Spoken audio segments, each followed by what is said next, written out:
Now we are moving on to the next session. Are Israel and the Palestinians headed for a dramatic change? This is the topic of our next session, and it is my honor to invite for this session Mr. Issawi Frej, the former Minister of Regional Cooperation of Israel. Please take your seat. Now, it is my pleasure to introduce David Makovsky. He is director of the Koret project on Arab-Israel relations at the Washington Institute for Near East Policy. כן, אפשר למחוא כפיים, זה רצוי אפילו. Yes, you can applaud. It's even very much welcome. It is my honor to invite Dr. Micah Goodman, writer and a Jewish philosophy scholar, author of the book Catch 67.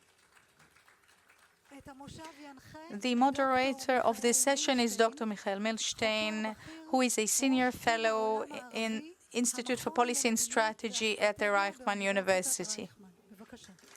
Please take your seat.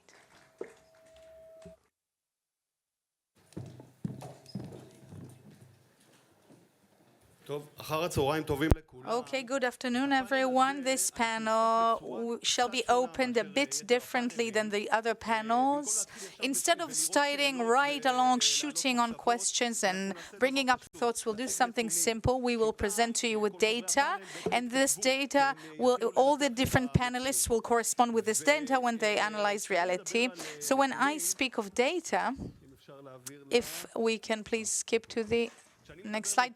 When I speak of data, I speak of the fact that within 3 months we will be 30 years anniversary for the Oslo Agreement, and because our daily life is so hectic and we have this current political, economical, and the defense issues, we don't always notice and undercurrents and such things that are very significant, and we don't even notice that reality has changed dramatically since 1993 in a way that is turning it into much more complicated. So in titles, I will talk to you about these complications. Geopolitically, what exists between the sea and the Jordan River today is a geographic arena, an archaeological arena, in which framework we see beginnings of strategic processes that were begun and never completed, one alongside with the other, and 4 or 5 different political realities and about 4 or 5 different types of civilian rankings. And it's even more complicated when we start mentioning demography. And here is the very painful truth, where nobody in Israel truly has exact data about the story, especially when it comes to Palestinians, maybe because people don't want to have such data. But the trend is that at least between the Mediterranean Sea and the Jordan River, we talk about equality when it comes to Jews, non-Jews.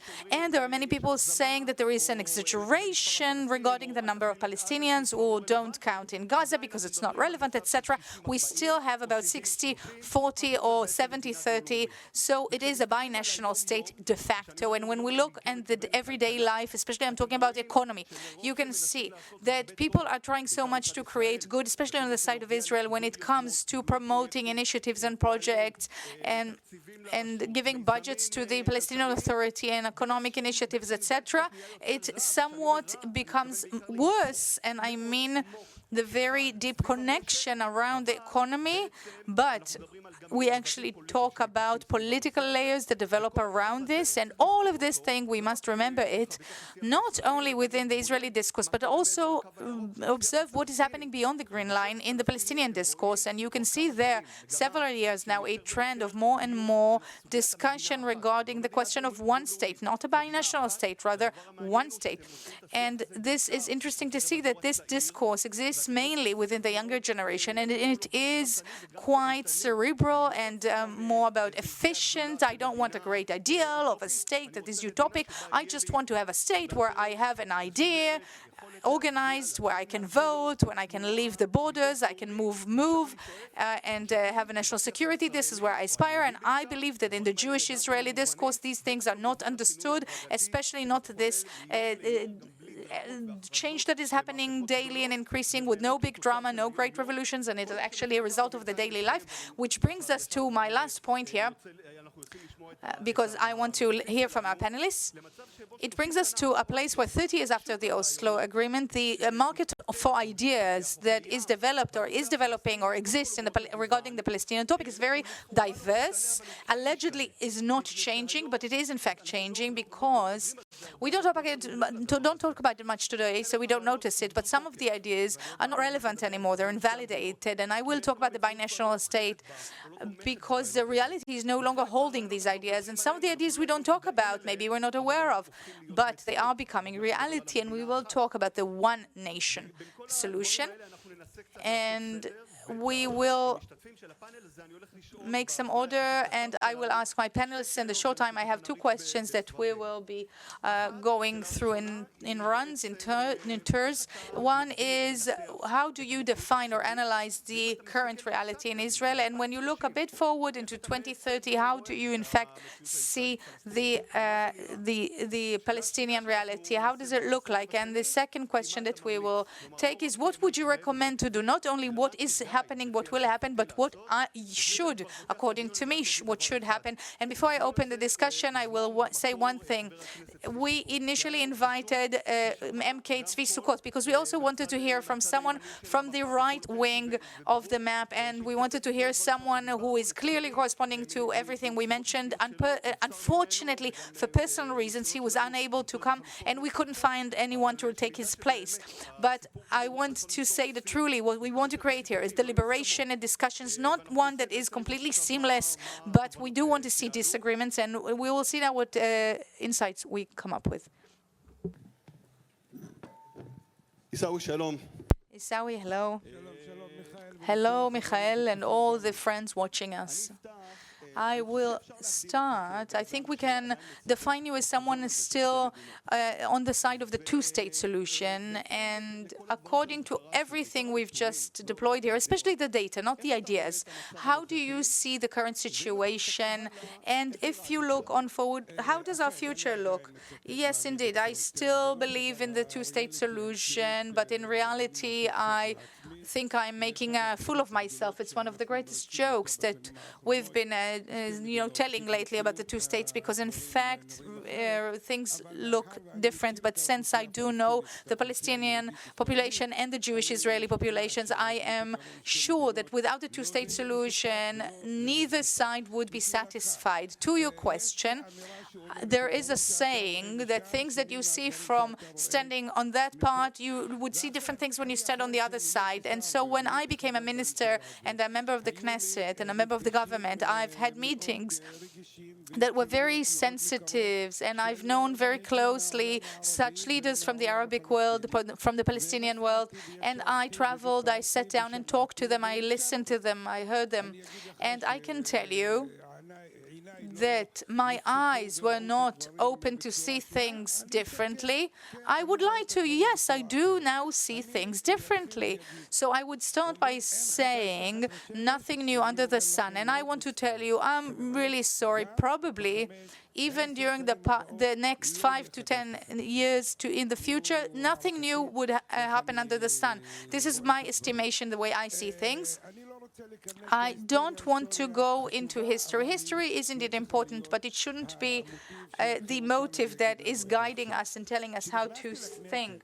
When I started working in the Knesset, I was interested in two questions. I asked one of the leaders of the Likud, who's now one of the three leading people in Bibi's government, and I asked him where are we headed, what will be the final solution here, and there was after an issue we've discussed, and he told me, Issawi, I swear I don't know. And I said, what do you mean you don't know? You're leading measures and moves, you're a politician, you're designing and shaping policies, what do you mean you don't know? And he said, I don't know. Our reaction is according to developments in the field, in the reality. This is the policy, no strategy, only response to tactical problems. Yes, only responses. This is the situation, which is why I'm telling you, both on the Palestinian side, and it's very unfortunate that I have to say this, but it's due to discussing deeply with with people who are for Abu Mazen, people who are against Abu Mazen, that I talk to all the time, and I'm telling you, both on Palestinian side and both on the Israeli side, both sides are gambling on the element of time. Time works on whose behalf, on whose favor. Each side says, time works for me, for my best. And in the meantime, the victims and the civilians are still eating up those lies. And what I predict, what will be, I'm telling you, it depends on the new players in the arena in the upcoming years. A new player in the arena changes the direction of things. And when I'm talking of new players, I can actually mark some of them. So Saudi developments would have very great implications regarding all the Israeli-Palestinian question. Why am I saying so?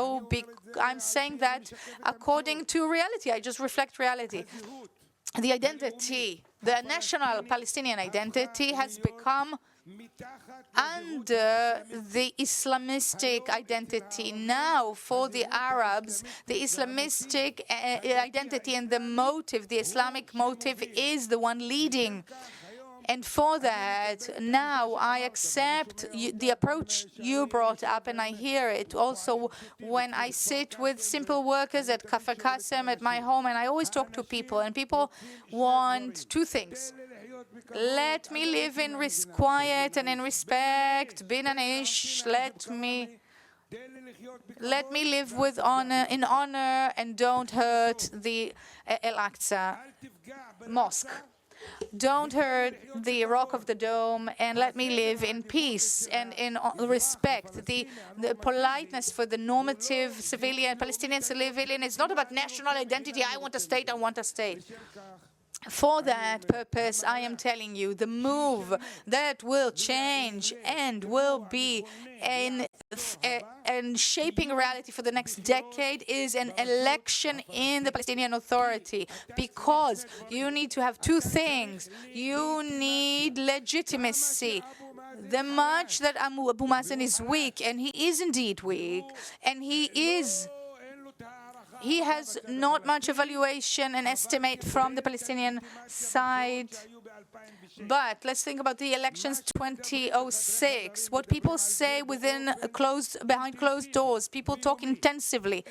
How should we prepare the field of today to the next day after him, where all of the states around us are involved in that, and the direction is a solution of two different arenas, one temporary of 1 or 2 years, and one after that is done with consensus, one that is more permanent and is based on the leader and president that will be elected in democratic elections that would be published immediately. Otherwise, chaos will exist. How much of a chaos? That depends on all the different factors, all the elements, both the ones in the Palestinian Authority, both the ones who live in the Bay Area and different places are all involved in all these talks. And today, how do I see and hear and connect all these things together? There is one personality who is able to continue leading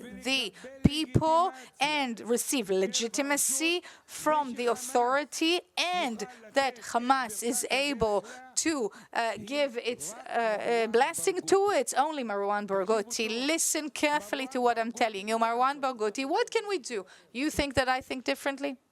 No, it's interesting, that's all. I went to visit Marwan in jail, and I visited all the different organizations surrounding him. They are with him. They are in his favor. He will be the item and the personality, the next one to come, and we must be brave in order to find a leadership that is able to bring about a change, because both on the Israeli side and both on the Palestinian side, there is no leadership, because Oslo, the leader we've had then, Rabin, may he rest in peace, who brought Oslo to us, and we hoped it will become blessing, but it turned out as a curse. It is the fault on both sides. I hoped for blessing, it's turned into a curse, and vice versa. We must have a leadership and to have elections, because the new players who are now anticipating their entry to the field, they want to take part in all this development. It's important for them, it is needed for them, and everything we hear in the Saudi arena is not in vain. There is something happening. I truly hope that this process we will see it as quickly as possible, but in the next 10 years we will see the same thing happening with just letting the belt more loose, with more workers, with better economic situation, better conditions, more loosening of the A zones. But I don't think we are expecting a big bang. So you've opened several dilemmas that we will get back to. Also, we will talk about the day after Abu Mazen and about the foreign local involvement in the Palestinian arena. But I would now like to talk to you, David. We would want, of course, to keep discussing the same question we already brought about Israel and Palestinian in 2030, but if you could give your own specific perspective of your experience of how do things look from the States, when you look at it from there. And I read a lot of academics and scholars from the States. Some of them are Jewish, and they start more and more saying that the American administration should support the one-state solution. How serious is that voice? So first of all, I would like to thank you for inviting me, my friend Amos Gilad, and all of the institution. And I would like to ask you to forgive me, but I'm feeling more comfortable speaking English. I understand everything. I don't need the interpretation, but I prefer to speak in English, if you don't mind. So I excuse myself. Look, I would just say this, that in the U.S. right now with this administration, this issue is not what we call a tier one issue. You have tier one, you have Ukraine, you have China, and you have the Iran nuclear issue on some level. It's only a tier one that it doesn't blow up. And I think it was interesting that the administration pushed the idea of a conference in Sharm el-Sheikh. Before that in Aqaba. They're going to do a third one that I think they're going to announce shortly, because they want to stabilize. They were very fearful of the Ramadan, Pesach overlay and the Israeli independence and Yom Yerushalayim with the flags and all that. So their view is, don't let it blow up.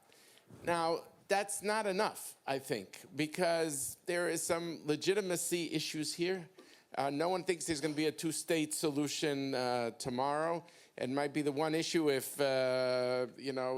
Sukkot or Gan or any of these guys were here, we would have all agreed on that point. But the question is, to me, is how do you stop the slide to one state, which I think is coming. And that is also a shrinking the conflict issue, and it's also about keeping the door open for two states when we have a wiser leadership on both the Israeli-Palestinian side, that the Americans would say, this is worth getting involved in. But just to knock your head against the wall in Washington, when you have all these other issues, you're not going to invest. That politically, you're not going to invest the time and the energy.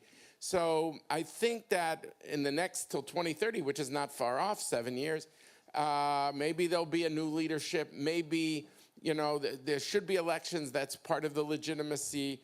I think, and Micah and I haven't talked lately, but I think, whether it's things like infrastructure that the Palestinians could see as nation building, and yet it doesn't have the Area C question that this Israeli government can't do. I think that might be steps. You need things to build legitimacy for the nation building. The verse in the Talmud, this one gains, this one doesn't lose. You need something like that. You need the elections to regain internal legitimacy. How you're going to sequence that in terms of succession when Abu Mazen is 87, is succession first or is reform first? Do you need a new Palestinian prime minister? I don't know, but I would say this, and here I feel the Israeli media, who I know is so busy with 100 other things, and they look at the Palestinian issue as old news. They're not that interested. But I would argue that what's unique also about this government is that you have, I'm sorry to say what I'm about to say, because I usually try to give the benefit of the doubt. You have a finance minister who actively is out to sabotage the Palestinian cause in a way we have not seen. It's true, Avigdor Lieberman was not a big chassid of the PA. That is true. In that sense, it's not new. But we haven't seen a sense, and I can't give all the details here, but I hope people will trust me, that you can have a sense of Israeli officials wanting to boost the PA financially with these summits in kind of quiet ways, and then have the finance minister say, I'm not going to write these checks. I'm not going to help them. I don't want to help them. And look what he said on the record, how he really does not want this to succeed. He's not exactly what they call in Israel, minaum. He's not a neutral observer.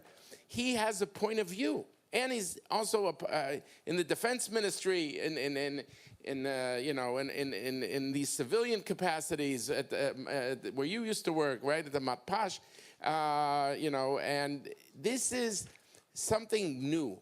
And the Israeli media has not focused on this enough about active efforts inside the Israeli system to sabotage.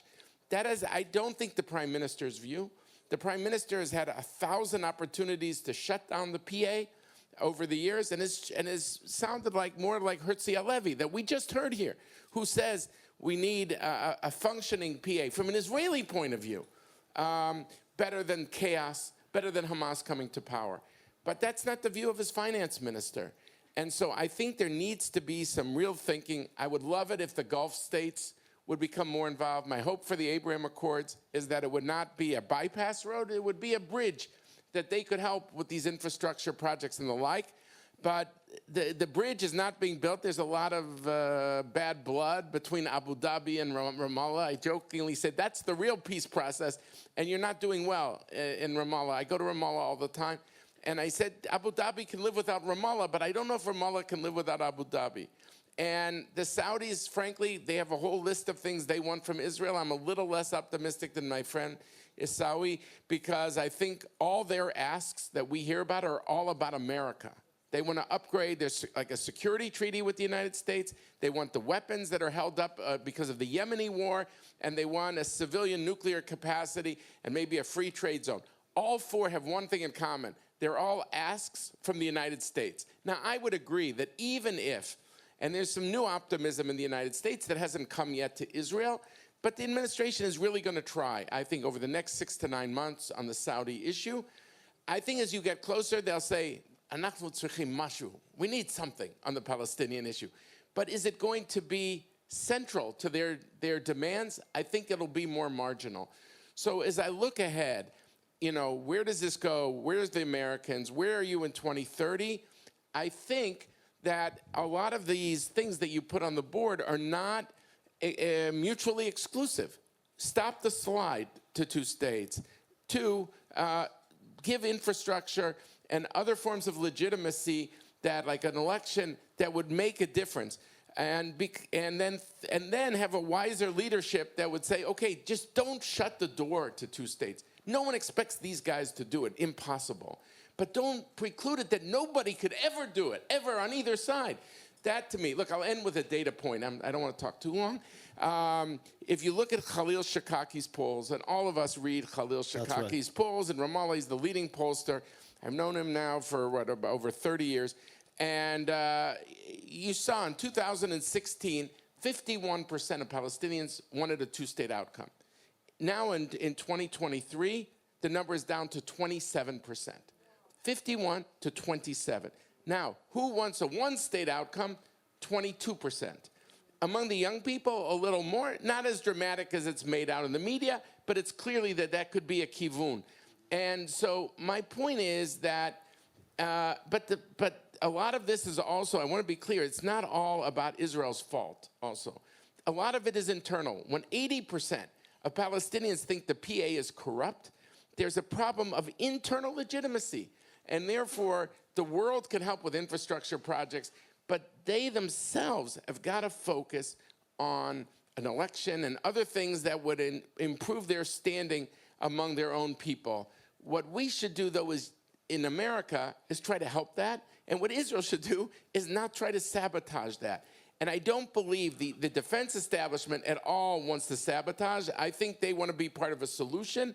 But I fear there's certain ministers that want to be part of the problem. And that saddens me. I'll stop here. תודה, דוד. מיכה. Thank you, Levi. Micha. You, in your writing, of course, in all your analysis, you are very much recognized as someone who supports decreasing the conflict. And when you imagine this idea, when you look at the Palestinian side and how much they accept it, do you see any probability to make it happen if anyone from the Israeli side might adopt it and try to apply it?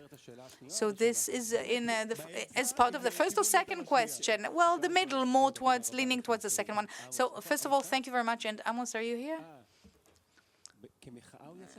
Did he leave as a protest? I hope not. Okay, so I'm very happy that you are having this panel in this conference. And it's related to what you said here. As you said, in the States, it's not Tier 1, and in Israel, it's not Tier 1 either. And the problem is that when we don't look at the Palestinian-Israeli conflict, it doesn't mean that the conflict is not looking at us. It's there. It's, steaming. It might explode, and it might explode by 2030. And so decreasing it is like trying to just get the bomb not to explode. And when we try to map the issues that are causing the conflict and threatening Israel, and by the way, I'm very much aware to the fact that I'm speaking from an Israeli perspective, not cosmopolitic, not only universal. Somebody has to think from what you said, the UN perspective, not this UN, but an universal perspective I meant. But I do look at it from an Israeli perspective. And there are two different kinds of things that we confuse. First is that the Israeli-Palestinian conflict has threat on the lives of Israelis. But it also holds within it threat over the life of Israel as the Jewish national state.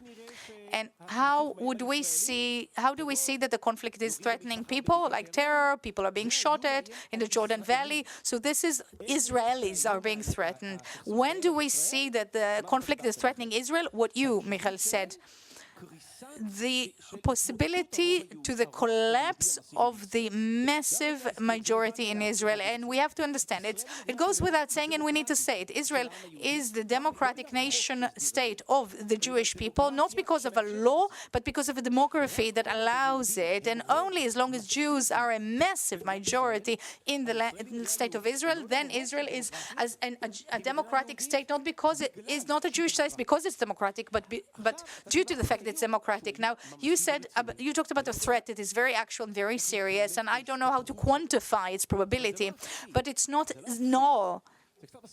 It reminds me a bit of the climate change. We have a demographic threat, and it's a situation where Israel might lose its majority, or at least weaken the massive majority in the Israeli national Jewish state, not because of invasion of a population into Israel, but because we've taken it into ourselves and absorbed it. It's the march of the folly par excellence. And it's not like we've opened the borders and we have millions of Turkish immigrations, but they would not, get the majority, get us to lose majority. No, we didn't open borders, but we have taken more into the existing borders. The problem is we have this consensus. Maybe Issawi is more optimistic than me. I'm being pessimistic, like Makovsky. And like you, that the two-state solution is not an option, and not at the moment, that is. And even if it is an option, do we want this option? But let's say, now I don't have the time to even explain why it's not an option, but let's take it as a consensus. And it is, by the way, quite a great consensus in Israel at the moment. And we have a problem. We might collapse into a one-state solution. That means that the conflict is not only threatening Israel, but the very existence of Israel as the national Jewish state.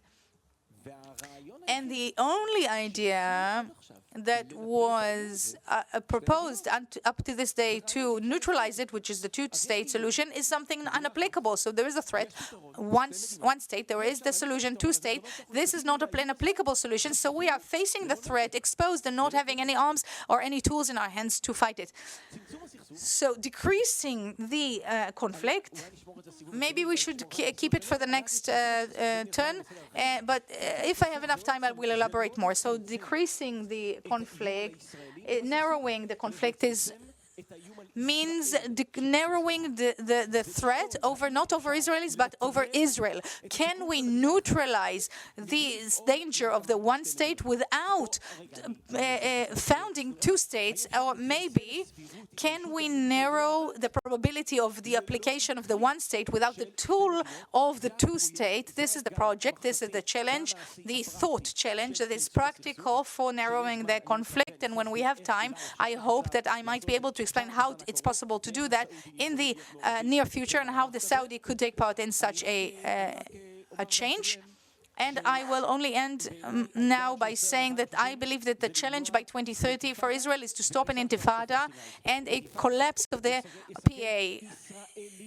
So intifada of Israel will endanger Israelis, and the collapsing of the PA will endanger Israel. So this is an important distinguishing that you make here and I'm making here, and we will go back to you for a shorter second round, but we must keep very focused because of short times. Issawi, I want to take something you said before. I would like to complement some things. Okay, only within 2 minutes, if you can do that. I would only like to mention something you said before and ask you to maybe develop on that. You said whatever happens by 2030 is more of the same, and we'll see more of what the Palestinians call Salamic Diswadis, so economic peace, more projects, more work, etc. And I asked you something that I wanted to ask Tzvi Sukkot. Don't you understand that this is the way to create a one-state solution? More economy means that politically we become one entity. I don't want to go here into a philosophical discussion and give my opinion, etc. I am really trying, in the short time I have here, to reflect reality the way my eyes see it. This is why I am focusing on this issue. What I meant to say is that by 2030, we will have more settlers, we will have more settlements, we will have more Palestinians, we will have more friction between population. This is the reality that is going to happen, and I can see it in front of my eyes. And the more and more roads that are being created around cities in order to bypass cities, the friction will still continue. This is the way, this is the situation. And now I want to take you to the time where I was a minister, which is the turning point for me, my friends. In my ministry, Ministry for Local Cooperation, was for regional cooperation. Under my responsibility, I had the application of follow-up of the economic Israeli-Palestinian accord from Oslo called the Paris Agreement. Because the economic wording, between Israel and the PA under this Paris Agreement, and my ministry and myself as Minister for Regional Cooperation was to follow up on the application of this agreement and try to help deblock any blockages on the way. And for that, every 3 months, we would have a contributing countries conference under this umbrella of the Paris Agreement. It was in the States, at Oslo, at Brussels, and me, I'm the Arabic man. I originally am Palestinian. I am also Israeli, and I represent the delegation of the State of Israel. I went to Oslo and I went to Brussels, and someone must present the Israeli perspective and deliberate and discuss why. So look at the situation where I found myself in twice, and I hear things. I go back to the prime ministers, to Bennett, 1, 2, 3, 4. Let's do this, let's do that, and let's do that. Issawi, talk to me about anything but not about Palestinians. I will not meet Abu Mazen. I will not sit with this person or with that person. So just try to do anything. What I wanted to tell you is that we are cutting on the Palestinians the money, Taylor's Force, the money for the murderers, according to the money, 300 million shekels. We are cutting legally cutting, listen to this, we are legally cutting on those budgets, and then we give it to them as a loan. So legally, in order to please the public, and on the other hand, I do give it to them because I don't want the PA to collapse. Why? That's a fact. states of the world and the Arabic states are not so interested in the Palestinian question as much as they were decades ago. That's a fact. Unfortunately, we will have to now, reconvene because we are lacking of time. I wanted to give you some scoops, but fine. We will keep that for next Herzliya conference. I'm really sorry about that. David, how do you see the question of what should we do and what should the American administration do? One state is that everyone uses the word but means completely different things. When the Israeli right says the word one state, that means that Israel controls it all. It's like an upstairs, downstairs kind of situation. When the Muslim Brotherhood or Hamas says the word one state, they wanted all Muslims, no Jews, But the third element of one state is the binationalism. And I'm just very skeptical. There's a new book out in the US that's getting some attention, One State Reality, about this. And I just think, I don't see the Israelis or the Palestinians just saying, oh, we were wrong about Zionism. I don't see Israel doing that. I don't see the Palestinians saying we were, wrong about our own aspirations. I also don't see in the Middle East any time where you just have a soccer team and a flag and say it's one state, you hide the problems. The guns turn inward. Look at Lebanon, civil war, 14 years. Look at Syria, 600,000 people killed. Look at Iraq, civil war. The worst wars are civil wars. By the way, binationalism didn't work in Cyprus or Yugoslavia. The countries fell apart. So I don't see it working. And to me, though, I am worried. There's nothing static about the status quo. It gets worse. I'm worried also about support for the United States and American Jews, frankly. I feel that we've seen the Pew numbers. 51% of American Jews between 1829 don't feel an attachment to Israel. And for the U.S. and Israel, I'll just say this one point. There's twin pillars, shared values, shared interests. What excited Harry Truman, LBJ, Ronald Reagan, Bill Clinton, Joe Biden, and the Bushes and all that was the shared values. You wouldn't go to a war in Israel without an air force. You wouldn't say, I'm going to do unilaterally disarmament. You wouldn't do it. You will bring all your assets. If I'm Amos Gilad, I bring all my assets to any challenge. You don't unilaterally disarm that way. Israel looks like it's doing that by saying it's only about shared interests. And ask the Saudis if that's enough, a shared interest. It's not enough. You need both. And I fear that unless you address this Palestinian issue, none of us believe you could do it, just snap your fingers and it's easy. And everyone thinks you've got to protect Israeli security very strong. But you want dignity for both sides. I feel if you just keep neglecting this issue, this is going to cut at U.S.-Israel relations, and we're going to be left only with the American Jews who are Orthodox, maybe a few AIPAC people, a few birthright people, a few Camp Ramah people, and it's going to shrink dramatically. You talk about shrinking the conflict. This is going to shrink the support. So this is something you might have to do it gradually, carefully, but just to say, I'm sick of this issue and it's going to go away. It's like what Micah said, this cannot go away because there's too many other dimensions that are going to be hurt. And you have to look beyond the Israeli-Palestinian issue itself, do it incrementally, but don't ignore it. These are some important points. Micah, maybe you're going to be the last speaker, so maybe you can leave us with some optimism. I'll try. Look, we are subjugated to various false thinking processes. We think in binary terms. We think either we're going to resolve the conflict or ignore it. There is no solution to the conflict. Then what do? Ignore it. Either a two-state solution or nothing. No two states, then nothing. We are so customized to this binary thinking. We need to switch from binary to quantity. What does quantity thinking look like? Let's talk about the quantity of Palestinian self-governance. Today, the quantity of Palestinian self-governance that the PA has is so low that one cannot say that a citizen of the Palestinian Authority, the fact that he is under the PA, he's not subordinate to Israel. No, you can say he is actually subordinate or under Israel with the mediation of the PA. Why? It's in a quantity issue. And what happens if Israel acts to dramatically increase the amount of autonomy. I didn't talk about the establishment of a state. This is not a binary game. Either there is or there isn't a state. There could be less autonomy or more autonomy. Dramatically increase the amount of autonomy to such an extent that in the Palestinian life experience, you know, they are released of Israel in most part of their lives. And now I would like to finish with an optimistic voice in the Saudi Arabian context. What about the following deal, a triangular deal? I find it difficult to believe for the Syrians, for the Saudis to go for a full normalization with Israel. Maybe I'm mistaken, but I think they can address normalization also from a quantity perspective to increase the level of normalization, not an embassy, but interest offices, and the more Israel increases the autonomy for the Palestinians, thus Saudi Arabia increases the normalization with Israel.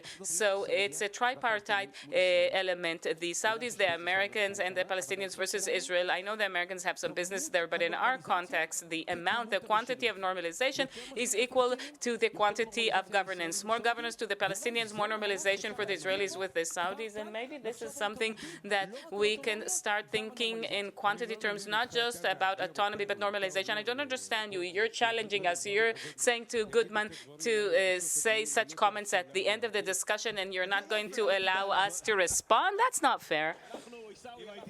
Issawi, we can continue this discussion, the two of us. Look, if I could, I would control the allocating time here. We didn't resolve the conflict, and at least we shrunk it. At least we shrank the conflict between the four of us. But at least it means that we understand that we cannot leave it as the disappearing or the hidden problem. We need to start talking about it, even if there are differences, even if there are disagreements and frictions. Issawi, David, and Micah, thank you very much.